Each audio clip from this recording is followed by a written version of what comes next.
warahmatullahi wabarakatuh. Saya ingin bercakap tentang pantun, iaitu satu aspek pantun ialah pantun nasihat. Dan pantun nasihat ini banyak menggunakan unsur alam. Dan sekaligus kita akan melihat apakah kaitan di antara unsur alam dengan nasihat itu tadi. Baik, kita ambil beberapa buah pantun sebagai contoh. Kalau mengair di lubuk dangkal, dapat ikan penuh seraga. Kalau kail panjang sejengkal, jangan lautan hendak diduga. Pertamanya kita lihat pantun ini sebagai indah bunyinya kerana ia mempunyai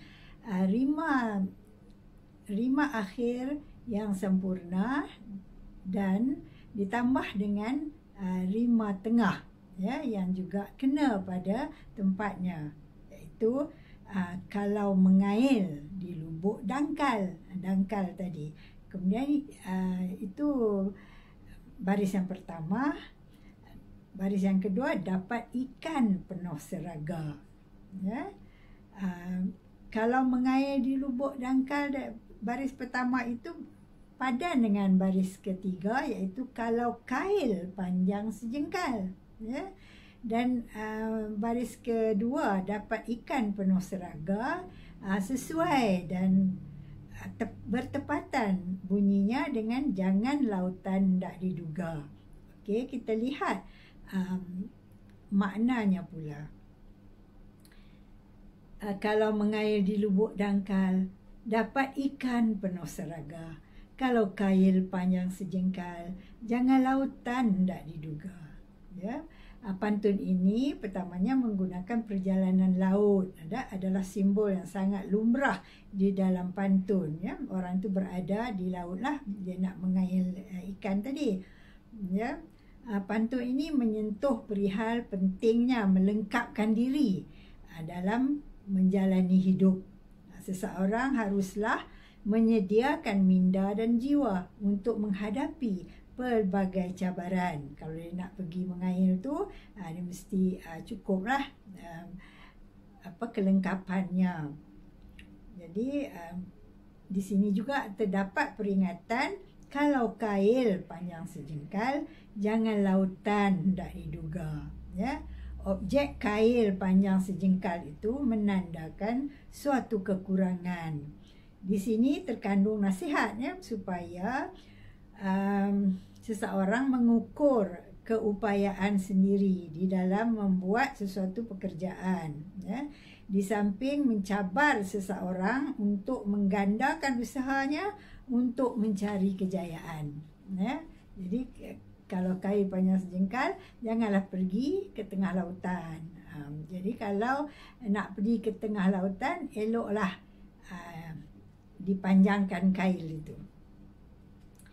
Jadi kalau mengair di lubuk dangkal, ya, mendapat ikan penuh seraga. Ikan itu mungkin cukuplah untuk dimakan sekeluarga. Tetapi jika berani ke tengah lautan, di sana menunggu hasil tangkapan yang lebih lumayan. Inilah maksud pantun itu tadi. Ya, untuk ke tengah lautan tentulah memerlukan alat yang lebih canggih. Ya, tidak hanya kail yang panjang sejengkal. Baik, kita lihat pantun yang kedua. Pohon beringin daunnya hijau, pucuk petola diselak-selak. Hati ingin hendak ke pulau, biduk ada, pengayuh tidak. Pantun ini menyatakan bahawa setiap orang mempunyai cita-cita dan impian. Hal ini dibayangkan pada baris hati ingin hendak ke pulau. Semua orang ingin hendak pergi sana, pergi sini, ya. Jadi itu membayangkan cita-cita dia lah. Dia nak pergi ke pulau. Namun begitu sebarang hasrat hanya dapat dicapai dengan usaha yang bersungguh-sungguh dan kelengkapan yang mencukupi. Kelengkapan ini termasuklah ilmu pengetahuan dan kemampuan fizikal dan mental. Jadi kita lihat itu, dia kata orang ni nak pergi ke pulau, biduknya ada tetapi dia tidak ada pengayuh. Maksudnya dia tidak ada kelengkapan lah, ya, sesuatu yang ada padanya itu tidak lengkap, ya, untuk membawanya mencapai cita-cita, ya. Jadi di dalam pantun ini digunakan biduk dan perahu yang dimiliki adalah simbol ikhtiar manusia. Jadi manusia kalau nak pergi ke seberang, tentulah dia kena ada biduk atau perahu. Ini kisah zaman dulu lah. Zaman sekarang macam-macam kenderaan lagi, ya. Jadi untuk sampai ke pulau yang diumpamakan sebagai cita-cita. Pulau tu cita-cita, biduk dan perahu itu adalah usaha atau ikhtiar. Seperti mana seseorang memerlukan biduk dan pengayuh, maka begitulah juga persiapan yang diperlukan oleh minda dan jiwa di dalam menempuh kehidupan. Jadi, perahu yang selamat sampai di destinasi adalah simbol sebuah kehidupan yang berjaya di dunia dan di akhirat. Sementara perahu yang tenggelam di lautan membawa makna tersirat sebuah kehidupan yang telah musnah. Ya, orang yang selamat sampai ke pulau tu merupakan orang-orang yang terpilih lah, ya, yang menerima rahmat Allah. Kita beralih kepada pantun seterusnya. Jika dilurut padi masak, jatuh ke tanah berderai-derai. Kalau takut di lambung ombak, jangan berumah di tepi pantai. Pantun di atas mengingatkan setiap orang untuk mengukur keupayaan, ya. Jadi kalau nak buat apa-apa, ukur baju di badan sendirilah, kita kata. Hidup, kerana hidup ini penuh dengan cabaran dan resiko. Dan kalau kita tak berani mengambil risiko, janganlah menceburi bidang-bidang yang di luar kemampuan, ya.